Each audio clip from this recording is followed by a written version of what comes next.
piso sa Shopee? Legit ba to? Paano nga ba ako nakapag-purchase ng piso item dito sa Shopee? So mga manay, panoorin ang ating video hanggang sa dulo.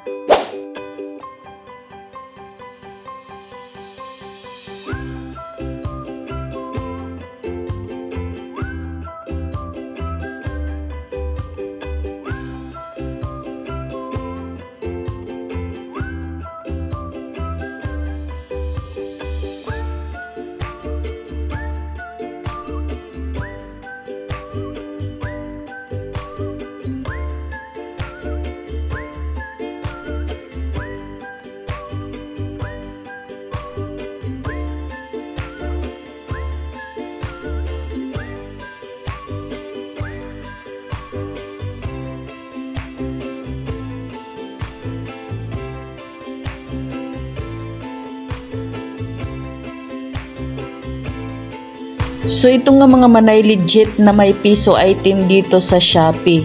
Paano nga ba gawin ito mga manay? Gumawa lang po tayo ng bagong account dito sa Shopee.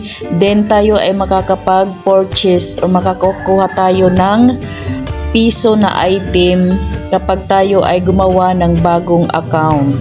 Or kung bago ka pa lang dito sa Shopee at nag-sign in ka, ma-avail din po natin yung piso deals and enjoy the items for 1 piso only. Din kapag po mayroon ka na pong account dito sa Shopee, ay maggawa po kayo ulit ng panibagong account para din po makapag-avail kayo ng piso item. So thank you sa panonood and God bless.